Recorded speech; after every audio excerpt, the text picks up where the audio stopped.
நானும் கவினும் ரொம்ப ட்ரூவாக லவ் பண்ணோம். கொஞ்சம் செட்டில் ஆக டைம் தேவைப்பட்டுச்சு. மே 30 அப்போ வந்துட்டு சுஜித்தும் கவினும் பேசிக்கிட்டாங்க.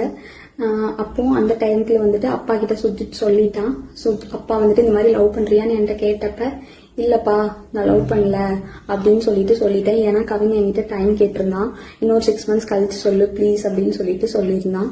அதனால வந்துட்டு நான் வந்துட்டு அப்பா கிட்ட அன்னைக்கு சொல்லலை.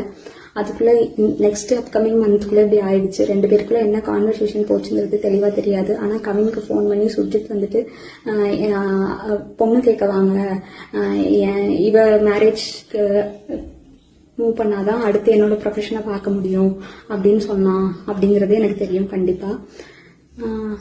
அதுக்கப்புறமா வந்து 27 என்ன நடந்துச்சு அப்படின்னா, அன்னைக்கு கவின் வராங்கிறது எனக்கு தெரியாது. நான் 28 ஈவினிங் தான் வர சொல்லியிருந்தேன். அவங்க தாத்தாக்கு தலையில சூச்சர்ஸ் இருந்ததுனால நான் வந்துட்டு ரூம் பார்த்துட்டு அட்மிட் பண்ணணும்னு யோசிச்சிருந்தேன். அப்போ வந்துட்டு ஆஃப்டர்நூன் மங்கம்மாள் சாலைக்கிட்ட வந்து நின்றுட்டு தான் எனக்கு வந்துட்டு தெரியவே செய்யும் அவங்க வந்திருக்காங்கன்னு சொல்லிட்டு. ஸோ டைரக்டா அவங்க நான் அங்கே ஐபிக்கு கூட்டிட்டு போயிட்டு கவின் உள்ள வந்தான். பட் அவங்க அம்மா கிட்டையும் மாமா கிட்டையும் மட்டும்தானே பேசிட்டு இருந்தேன். பேசிட்டே அப்படியே கவின் வெளியே போயிட்டான்.